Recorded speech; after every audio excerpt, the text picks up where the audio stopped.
Loose and loose, जाहिर सी बात है इन दोनों शब्दों में मिक्सअप हो जाना और या कंफ्यूज हो जाना उतना गलत नहीं है, बिकॉज इनकी स्पेलिंग और प्रोनाउंसिएशन लगभग सेम है।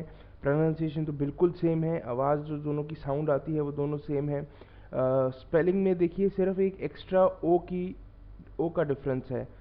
लूज में LOSE, इसमें सिर्फ एक ओ आता है, और LOOSE में दो ओज आते हैं। तो स्पेलिंग को लेकर कई बार लोग कंफ्यूज हो जाते हैं, इनका रियल मीनिंग हमारे को ध्यान नहीं रहता। इस वीडियो में चलिए देखते हैं कि इन दोनों का मीनिंग क्या है और इनको हमें यूज़ किस तरह करना है। पहले तो ये जानते हैं कि ये शब्द कौन सा पार्ट ऑफ स्पीच है। ये loose LOOSE is an adjective. ये एक एडजेक्टिव है, विशेषता है, विशेषता बताता है किसी के बारे में। और lose verb, LOSE is a verb, क्रिया, it's an action.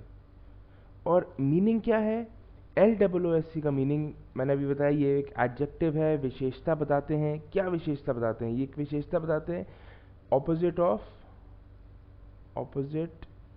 Of tight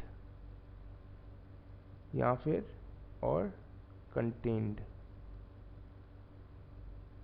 तो कोई चीज़ कहीं पे बंद हो, उसका ऑपोजिट खुली हो, उसको हम लूज कहते हैं। या फिर कोई चीज़ टाइट हो बड़ी और वो खुली हो जाए तो उसे हम लूज कहते हैं।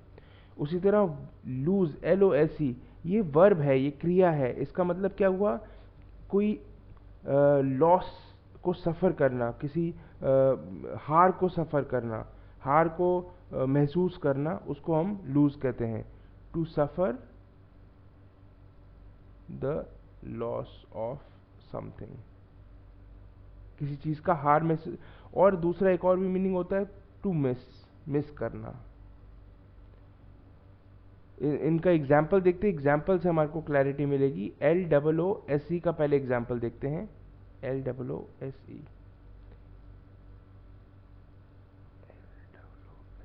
Loose.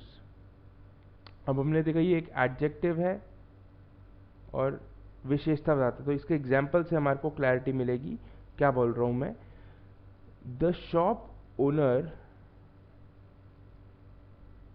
Late the pigeon loose from the cage. तो इसका क्या मतलब हुआ? जो शॉप का ओनर था, जो शॉप का मालिक था, उसने कबूतर को बंद जाले से छोड़ दिया, खुला छोड़ दिया, तो उसको हम लूज यूज करा है। The shop owner let the pigeon loose from the cage.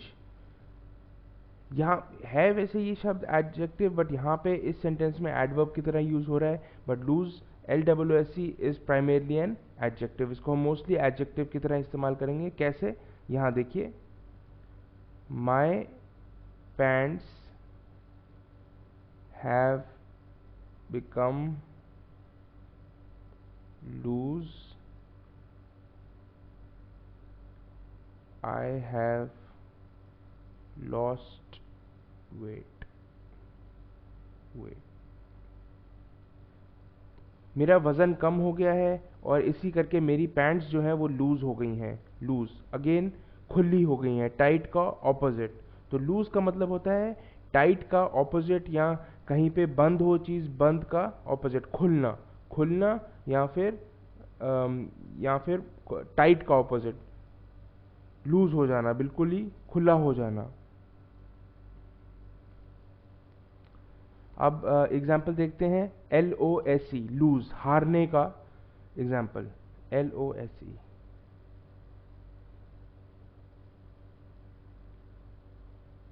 अब ये मैंने आपको बताया this is a verb, action होता है। Example, I lost the bet with my friend. मैंने बेट लगाई थी, शर्त लगाई थी अपने दोस्त से, वो मैं हार गया। तो हारने को हम लूज कहते हैं। तो लूज का पास्ट टेंस होता है लॉस्ट। लूज का पास्ट टेंस होता है लॉस्ट, इसको प्रेजेंट टेंस में भी बोलें, if I lose this match I will be very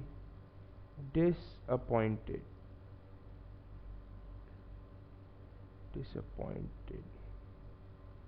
तो अगर ये मैच मैं हार गया तो मेरे को बड़ी निराशा होगी, तो आपने अगेन हारने में लूज का इस्तेमाल करा है। एक और मीनिंग मैंने आपको बताया था, कोई अपॉर्चुनिटी को मिस कर देना, तो किसी भी चीज़ को मिस करना। तो आप एग्जांपल देखिए, आई मिस्ड, अब मिस्ड की जगह आप यहाँ पे क्या क्या यूज कर सकते हैं, lose, I will lose a good opportunity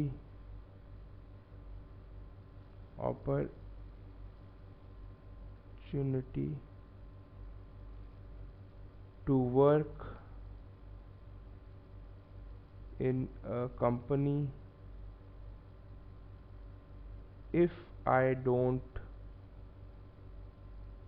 go to the interview.